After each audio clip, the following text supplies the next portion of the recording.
Och welcome, and I would say thank you, Eimer and Amanda. That was beautiful. Thank you so much. Thank you very much. We also forgot to say that you're a married couple. Yes, oh, yeah? we are. Yeah. We're very married.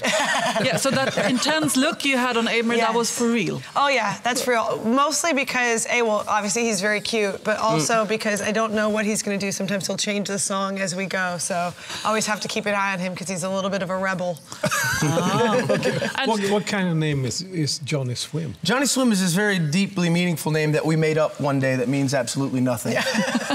We were told by somebody that was well respected in the industry that a band name must be the most important part about you because it's the first thing people know about you, and we don't believe that. So we made up a dumb name that we'll keep forever. And we just kept it.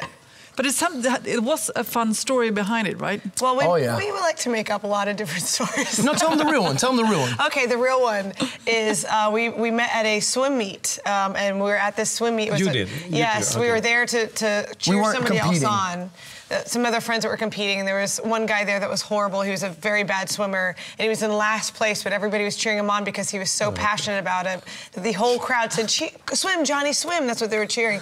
And so we thought that's so beautiful that this guy, even though he's the worst one, has this whole crowd cheering for him. We want to be like him, and so we named our band Johnnyswim. After him. Yeah.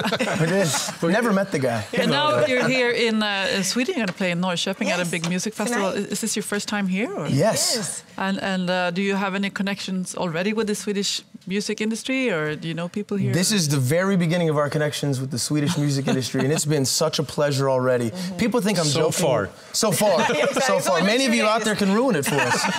But so far, it's the kindest people we've ever met. So sweet, genuine smiles, a genuine hello. Keep it coming. Yeah, no, it's great. It's true. Were you pretty both stunned. born into the industry? You were. I was. He was not. I was born into... My family came from Cuba to the United States. I was the first person in my family. Plenty of cigars in my lineage. Great. For sure. Yeah. Plenty of rum in my lineage as well, which I keep going strong. Also great. I was the first one born in the States. My dad was a pastor, and my mom was the choir director. So I remember the very first time they asked me to sing was at church one day.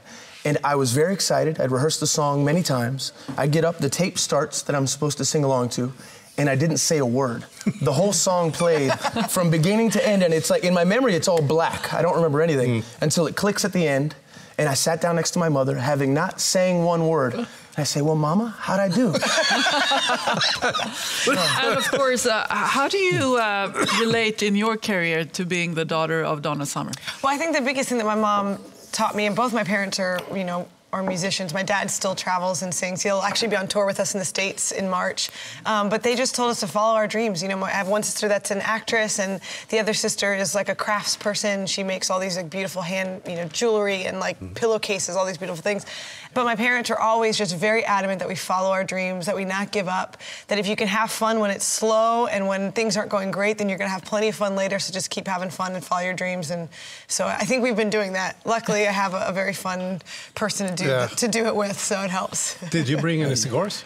Not this time. Not this time. They're easier to get in. I had to come to Stockholm to get my Cuban cigars. Yeah, exactly. I can't get them in Los Angeles. Welcome to Sweden. Thank you very much. Thank you so much for coming. Because you make us feel like American talk show hosts. You've been in those big shows, and now you're here in Sweden, right? This is the big show. The other ones, we rode our bike to the last one. We had to get on 3 airplanes for this one. You can have some cigars for me. Good luck.